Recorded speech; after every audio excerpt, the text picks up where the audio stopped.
अब हम बात करते हैं हाइपर ग्लोबलिस्टिक पर्सपेक्टिव की। जो पर्सपेक्टिव है ग्लोबलाइजेशन का अज्यूम करता है कि हाइपर ग्लोबलिस्टिक अकाउंट है इकोनॉमी का, जहाँ पे सिग्निफिकेंस जो है नेशनल इकोनॉमी को दी जाती है, is consider to be withering away. जो रोल है इंटरनेशनल ऑर्गेनाइजेशन जैसे यूएन हो गया, आईएमएफ हो गया, world trade organisation, world bank हो गया, इन्होंने सुप्रीम इंपॉर्टेंस गेन कर रही है, जिसके कारण जो नेशन स्टेट है उनकी अथॉरिटी कम होती जा रही है। इसे करने से सोशल, लेबर और मार्केट पॉलिसीज जो है वो बदल गई हैं, जिसके कारण जो नेशन स्टेट्स हैं वो काफ़ी ज़्यादा वीक होते जा रहे हैं। जो ग्लोबल पर्सपेक्टिव है वो कई बार क्वाइट इकोनॉमिस्टिक हो जाता है, with economic changes having political और कल्चरल इम्प्लीकेशन। जैसे ओब्राय कहते हैं कि जो वेलफेयर स्टेट है वो एक कंप्लीट नेशन स्टेट, वो कंप्लीट स्टेट कह सकते हैं, जो वेलफेयर स्टेट है वो ट्रांसफॉर्म हो चुका है कंपटीशन स्टेट में। ठीक है, एज अ रिजल्ट जो इंटीग्रेशन है ग्लोबल सिस्टम का, या जो एप्रोप्राइट मॉडल है for this form of nation state, वो एक कंपटीशन स्टेट मॉडल है, जहाँ पे नेशन स्टेट जो है वो चेंज हो चुके हैं एक नेशनल कॉम्प्रहेंसिव गवर्नमेंट में to a less interventionalist and small government. ठीक है, तो वो नेशनल कॉम्प्रहेंसिव गवर्नमेंट से लेस इंटरवेंशनलिस्ट और स्मॉल फॉर्म में चेंज हो चुके हैं। पीट और हार्ड्रिक जो है वो प्रपोज करते हैं नेशन स्टेट को, जो इवेंचुअली वैनिश करेंगे और वो ट्रांसफॉर्म करेंगे किसी टाइप ऑफ स्ट्रक्चर में फ्यूचर के। इस प्रोसेस की तरफ जैसे ये प्रोसेस अनफोल्ड करती है, जो बॉर्डर्स ऑफ नेशन स्टेट है वो ज़्यादा कॉम्प्लेक्स हो जाएंगे देन दे आर नाउ, जिसके कारण टेक्नोलॉजिकल एडवांसमेंट जो है ट्रेड में, जैसे use of online platforms for trade, ये चीज़ बढ़ती जाएगी। जो क्रिएशन है इन इस एंटिटी की वो रिजल्ट करेगी होली न्यू स्टेट बनाने में। इसलिए ये पावर देंगे इंटरनेशनल इंस्टीट्यूशन को, ताकि वो डोमिनेंस और कंट्रोल स्टैब्लिश कर सके अपना ज़्यादातर नेशनल इकोनॉमीज़ में। इससे जो कंट्रीज़ हैं वो एलिमिनेट करेंगी, एलिमिनेटिंग दोज कंट्रीज जो इंटरनेशनल कम्युनिटी के मेंबर नहीं है। None of the important supporter जो है ग्लोबलिस्ट पर्सपेक्टिव का वो है केनिची ओम। वो आर्ग्यू करते हैं कि नेशन स्टेट जो है वो एब्सोल्यूट बन रहा है बिकॉज वो जो है एक ऑप्टिमम यूनिट नहीं रहा फॉर ऑर्गेनाइजिंग इकोनॉमिक एक्टिविटी। ओम रीअसर्ट की जो स्टेट्स हैं वो रिफ्यूज़ कर रहे हैं कि वो प्रोसेस ऑफ ग्लोबलाइजेशन को एम्ब्रेस करे culture that end up causing more economic harm, क्योंकि इससे इकोनॉमिक हार्म होता है than good for themself. In his words, children and teenagers at deep levels of sensitivity and worldview, they're becoming much more like their counterparts in other societies, similarly influenced that they are like older generation within their own cultures। जो essential continuity है generation के बीच में, on which every society जो है वो depend करती है for the integrity and survival, जो है वो फ्री होने लगे हैं। ओम वेलकम करते हैं changes bought force by integration of national community into the international arena. वो कहते हैं नेशनलिज्म जो है वो रिड्यूस हो गया है, if not eliminated, to improve the quality of the life of the world individual. लोगों के जीवन की क्वालिटी को इम्प्रूव करने के लिए नेशनलिज्म कम होता जा रहा है, जो हम ये बोले एलिमिनेट नहीं हुआ है। वो कहते हैं कि नेशनलिज्म एक कवर है ब्यूरोक्रेटिक एक्सपेंशन का और प्रोटेक्शन ऑफ इनएफिशिएंट इंडस्ट्री का, और वो लीड करते हैं demands of equity for political reason that act as a drag on the dynamic economic reason, जो ड्राइव करते हैं इकोनॉमीज को। मार्टिन वोल्फ कहते हैं, जो एक एमिनेंट ग्लोबलिस्ट हैं, कि इकोनॉमिक आइसोलेशन जो है नेशन स्टेट का वो डिसअपॉइंटिंग इकोनॉमिक आउटकम्स लाता है। इकोनॉमिक आइसोलेशन नेशन स्टेट का क्या लाता है? डिसअपॉइंटिंग इकोनॉमिक आउटकम्स लाता है, जैसे कि such as those observe in North Korea, और आपका कहाँ पे दिखता है आपको? ईस्ट जर्मनी में। In the global era for Wolf, nation state जो है they have to be open to joining the world economy. उनको खोलने की ज़रूरत है ताकि वो वर्ल्ड इकोनॉमी को ज्वाइन कर सके और इंटरनेशनल ऑर्गेनाइजेशन बना सके if they want to be strong state, अगर उन्हें स्ट्रॉन्ग स्टेट वास्तव में बने। इन कंक्लूजन जो ग्लोबलिस्ट पर्सपेक्टिव है वो सेंटर करता है इकोनॉमिक एक्टिविटीज़ के around. They consider global governance, cosmopolitism और सुपरा नेशनल कह सकते हैं ऑर्गेनाइजेशन, यही फंडामेंटल एलिमेंट है which are gaining more importance and authority in the world. इसी चीज़ को ज़्यादा इंपॉर्टेंस अथॉरिटी मिल रही है आजकल दुनिया में, thereby diminishing the sovereignty of nation state. और जो आपकी नेशन स्टेट की इंपॉर्टेंस है सोवरेनिटी, वो चीज़ डिमिनिश करती जा रही है। हम बात करते हैं स्केप्टिक पर्सपेक्टिव की। जो आपका स्केप्टिक पर्सपेक्टिव है वो कहता है कि ग्लोबलिस्ट जो है वो स्वीप कर रहे हैं इस क्लेम को, however there is a very little empirical evidence इस क्लेम को बताने के लिए। स्केप्टिक का व्यू है कि नेशन स्टेट जो है वो भी पे पावर होल्ड करते हैं विद देयर नेशनल बाउंड्री, जैसे एजेंट्स ऑफ इंटरनेशनल स्फीयर में करते हैं। स्केप्टिक्स में मार्टल जो है वो क्लेम करते हैं कि एक्जिस्टेंस है स्ट्रॉन्ग कंट्रीज की, जैसे यूरोप और नॉर्थ अमेरिका की, वो एविडेंस देती है कि स्टेट जो है वो भी अथॉरिटी एक्सरसाइज करते हैं। वो फर्दर कहते हैं कि नेशन आइडेंटिटी जो है हैव अ हिस्ट्री जो फॉर्म करती है core of any nation, and so they can not replace global identity. अगर आपके पास नेशन आइडेंटिटी है, वो नेशन आइडेंटिटी जो है वो स्ट्रॉन्ग कह सकते हैं हिस्ट्री का क्लेम मारती है, तो वो चीज़ जो है वो आप, अगर आपके पास ग्लोबल आइडेंटिटी बन गई है तो आप नेशन आइडेंटिटी को रिप्लेस नहीं कर सकते। नेशनल आइडेंटिटी जो है वो इवॉल्व करती है रादर देन बीइंग रिप्लेस, होना इवॉल्व हो रही है, ऐसा नहीं है कि रिप्लेस हो गई। स्केप्टिक्स जैसे जोलो है वो क्यों करते हैं कि सुपर नेशनल ऑर्गेनाइजेशन जैसे यूएन हो गया as international body rather than transnational bodies, वो बिलीव करती हैं कि बॉडी जैसे यूएन कॉन्स्टिट्यूट करती है नेशन स्टेट को, जो अल्टीमेटली पावर होल्ड करते हैं अथॉरिटी की डिसाइड कि कौन साइन करेगा, इंप्लीमेंट करेगा, फॉलो करेगा पर्टिकुलर एग्रीमेंट को। अगर एग्रीमेंट जो है वो अलाइन नहीं हो रहा उनके खुद के इंटरेस्ट के साथ या नेशनल वैल्यूज के साथ, तो नेशन स्टेट होल्ड करेंगे पावर टू एग्जेम्प्ट और बाईपास द सेट गवर्नमेंट। मतलब अगर नेशन स्टेट को ऐसा लग रहा है कि ये एग्रीमेंट जो है वो उनकी नेशनल वैल्यू के साथ अलाइन नहीं कर रहा, तो वो उस एग्रीमेंट को नहीं मानेंगे ना। ऐसा नहीं है कि नेशन स्टेट की पावर खत्म हो गई है।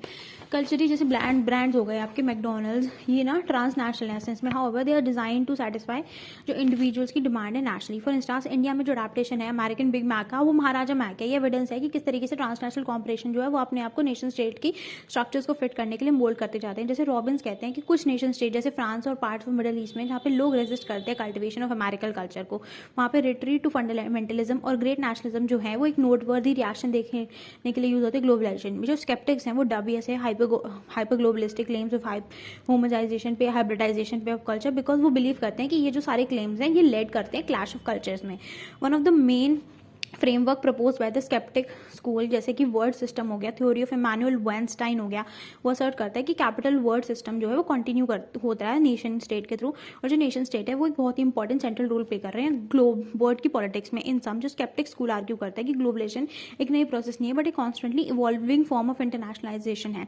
स्केप्टिक रिजेक्ट करते हैं जो कॉन्सेप्ट है ग्लोबल गवर्नेंस का और कॉस्मोपॉलिटिज्म का। उनका ये बिलीव है कि हाइपर ग्लोबलिस्टिक परस्पेक्टिव जो इस बात पे बेस्ड है कि ये based on an abstract contract, और ये कोई चीज़ भी है इसका कोई सफिशिएंट एम्पेरिकल एविडेंस है नहीं उनके क्लेम्स को बैक करने के लिए। फर्मली बिलीव करते हैं कि नेशनलिस्टिक आइडेंटिटी जो है वो नहीं रिप्लेस हो सकती, they can not be replace by global identity के थ्रू, और जो नेशन स्टेट है वो कंटिन्यू करेगा अपनी डोमिनेंस असर्ट करना इन द नेशनल और इंटरनेशनल अरेना दोनों में। अब हम बात करेंगे ट्रांसफॉर्मेशनलिस्ट पर्सपेक्टिव के थ्रू। जो ट्रांसफॉर्मेशनलिस्ट पर्सपेक्टिव या पोस्ट स्केप्टिक पर्सपेक्टिव स्टैबुलेट करता है एक middle ground between the hyper globalistic और sceptics. It share concerns of the sceptic in that it believe कि नेशन स्टेट जो है वो मेजर प्लेयर है अभी भी इंटरनेशनल सिस्टम में। हाउएवर ट्रांसफॉर्मलिस्ट ये बात लुक नहीं करते, जो पर्सपेक्टिव है ग्लोबलाइज का, दे टू एग्री दैट जो प्रोसेस है ग्लोबलाइजेशन की उसने स्ट्रक्चर्स ऑफ वर्ल्ड को चेंज कर दिया और नेशन स्टेट को अनप्रेसिडेंटेड रेट पे उनका एक तरीके से अथॉरिटी रिगेन करने का जो दायरा है उसे ऑल्टर कर दिया। जो एमिनेंट ट्रांसफॉर्मेशनिस्ट है जैसे डेविड हेल्ड, एंथनी गिडेंस और एंथनी एमग्र्यू, ये रिसोर्ट करते हैं एक स्टेप बैक लेना from some of the claims of sceptic to observe the process of globalization. However they do not make any sweeping claims which evade the authority of the state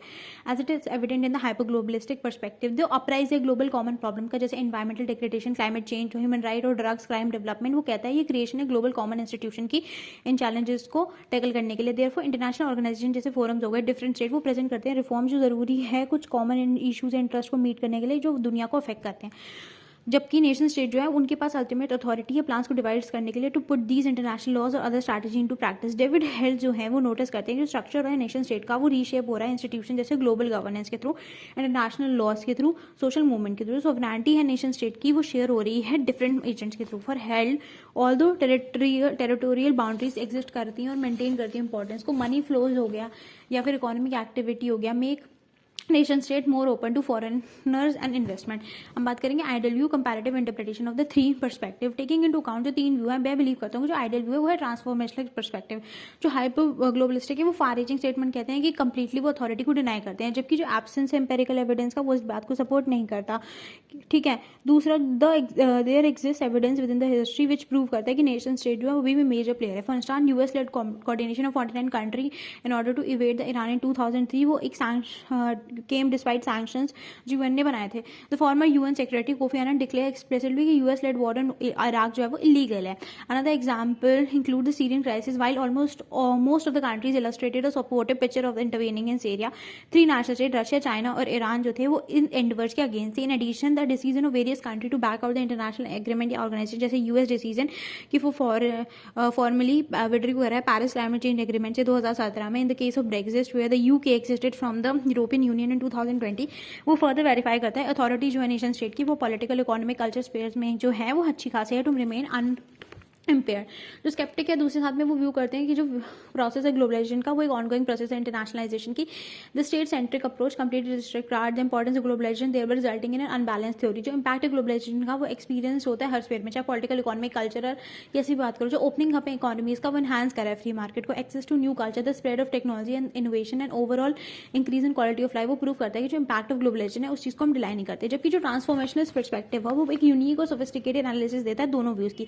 वो ये try नहीं नहीं करता कि वो किसी भी थ्योरी को डिबंक करे as was the case with hyper globalistic and sceptic, rather वो अटेम्प्ट करता है एक कॉम्प्लेक्स थ्योरी ऑफ ग्लोबलाइजेशन बनाने के लिए. फर्स्टली वो इनकॉर्पोरेट करता है hyper globalistic frames of new market system, cosmopolitan global governance, but वो एक्सेप्ट भी करता है दैट नेशन स्टेट जो है वो कोई सोल अथॉरिटी नहीं है पावर के, and that there are other global factor जो इफेक्ट करते हैं ग्लोबल प्रोसेस को.